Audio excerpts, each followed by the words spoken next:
Om Swastiastu. Kembali lagi bersama kita di ekspedisi yang lain. Bersama saya Dadang Jahe. Saya sekali lagi ya Ninja Sonic Di One Punch Man ya Gus Robin ya. Iya, di Saitama itu. Suka One Punch Man? Suka kadang-kadang. Nonton. Kadang-kadang. Berarti nontonnya kadang-kadang ya? Nggak sampai habis? Enggak semuanya sih. Belum lihat pertarungan yang terakhir ya? Lihat sedikit. Tapi terakhir apa enggak tahu juga. Banyak yang terakhirnya. Yang mana yang terakhir tidak tahu. Yang melawan makhluk angkasa, luar angkasa. Yang sampai meledak-ledak, tuar itu. Kan memang ada ledakan-ledakan kan, hebat-hebat. Seperti yang kita omongin sekarang. Penemu ya. Yang beberapa waktu lalu, salah satu penemu ini, dia ada filmnya ya, yaitu Oppenheimer ya. Dimana nama panjangnya adalah Julius Robert Oppenheimer, Bapak Atom ya. Dimana di filmnya itu, di film Oppenheimer ini menceritakan tentang biografinya ya, lebih ke biografinya ya. Ya karena viral ya tentang Oppenheimer ini, jadi ya kita gimanakah sosok Oppenheimer ini, dimanakah dia sekarang.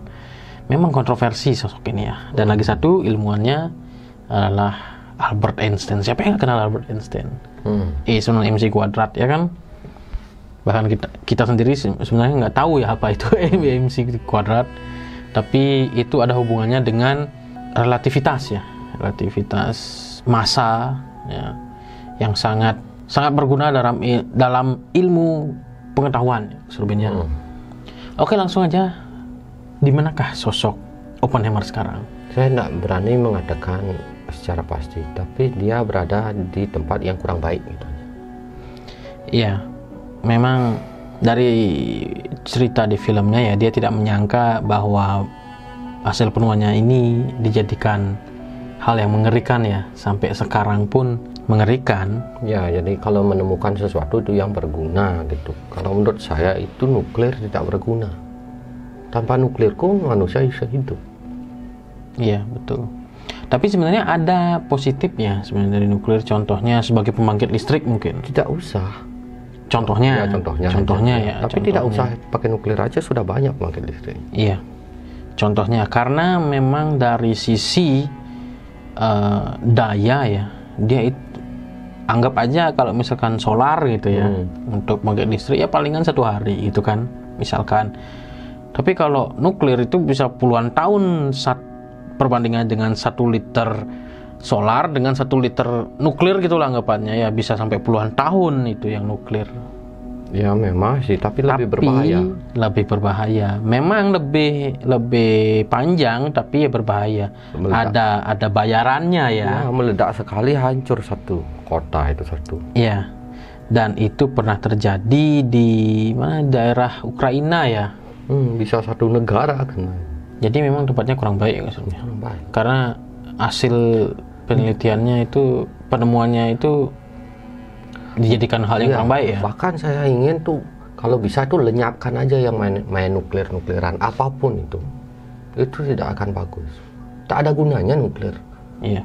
Menurut saya apapun, meskipun digunakan pembangkit listrik, rasanya nggak berguna deh, terlalu berbahaya.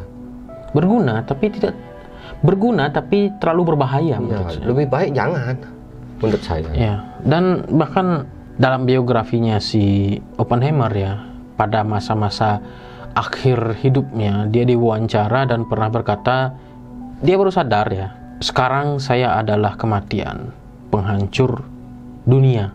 Dimana kata-kata itu sebenarnya diambil dari Bhagavad Gita gitu. Buku Bhagavad Gita ya diambil.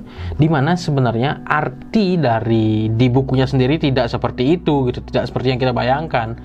Karena di bukunya sendiri itu sebenarnya perkataan antara Krishna dengan Arjuna, agar si Arjuna ini menjalankan tugas sebagai semestinya gitu, sesuai takdir gitu ya anggapannya ya.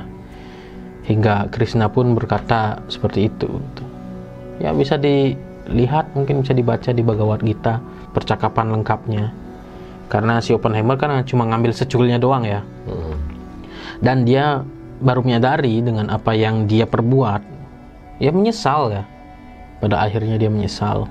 Jadi kalau teman-teman ingin menemukan suatu ya temukan yang sangat berguna ya. Contohnya menemukan listrik mungkin ya, atau mengubah air jadi listrik gitu misalkan ya. Gimana caranya yang lebih efisien maksudnya. Memang sudah ada, cuma kan belum sangat efisien. Oke, yang selanjutnya adalah Albert Einstein. Di manakah sosok beliau ini? Kalau Albert itu tempat yang baik gitu. Ya di dunia atas tempat yang baik, karena ya termasuk orang yang berjasa gitu. Apa yang dilakukan dia di sana? Ya hanya menikmati saja. Hanya duduk-duduk gitu? Seperti kita. Melihat dunia bumi kah? Atau dia hanya menikmati pemandangan di atas? Pemandangan di sana saja. Apa pemandangan di atas? Alam. Iya, memang dia suka alam ya. Alam. Itu seperti ada bunga, air, pohon. Seperti taman lah. Tapi ada duduk-duduknya. Dia duduk di sana. Ada yang mengunjunginya kah? Ada, biasa ada ini. Kan beberapa juga ada yang di sana gitu. Maksudnya orang. Mereka bercengkrama gitu ya. Nah, udah dari dulu kan banyak orang jadinya sudah dapat tempat yang baik. Apakah mereka membicarakan tentang penemuan atau apa? Sempat sih bertanya gitu.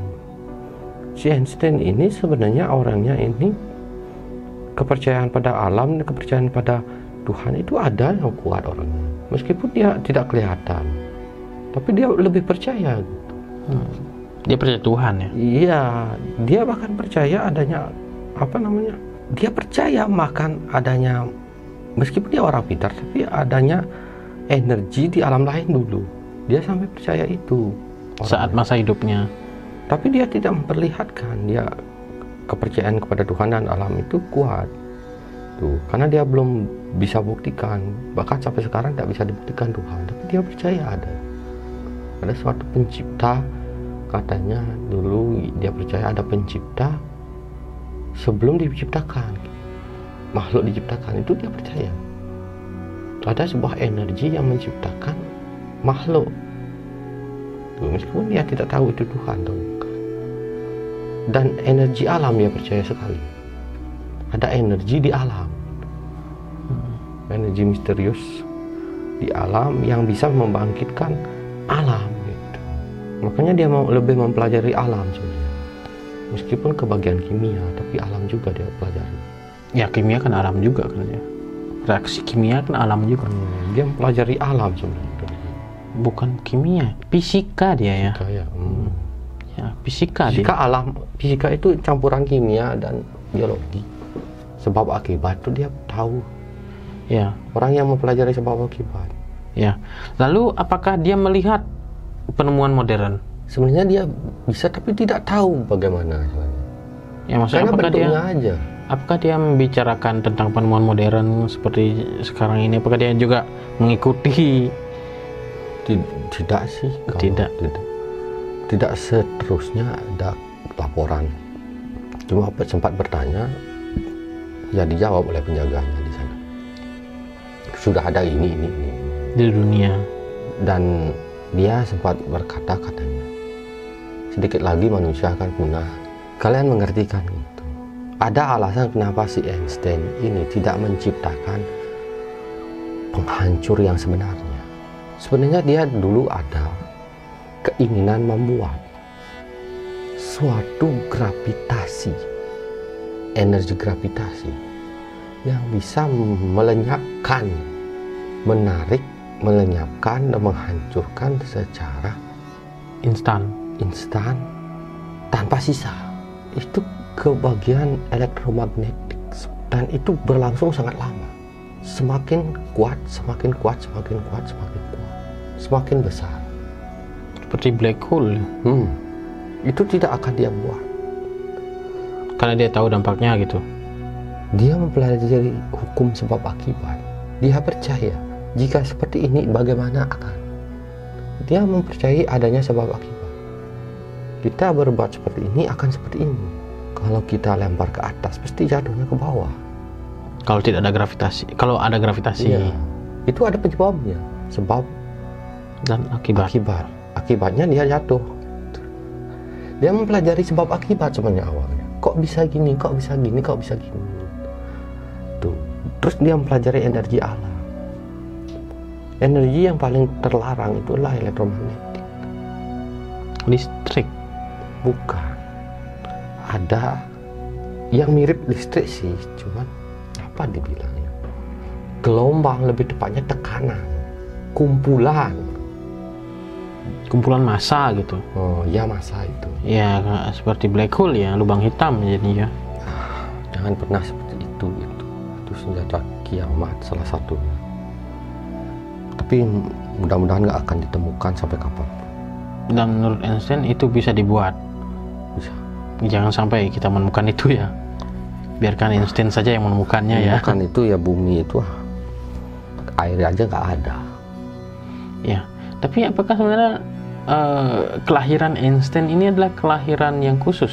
Sebenarnya khusus sih, dia tahu tapi tidak mau mengatakan.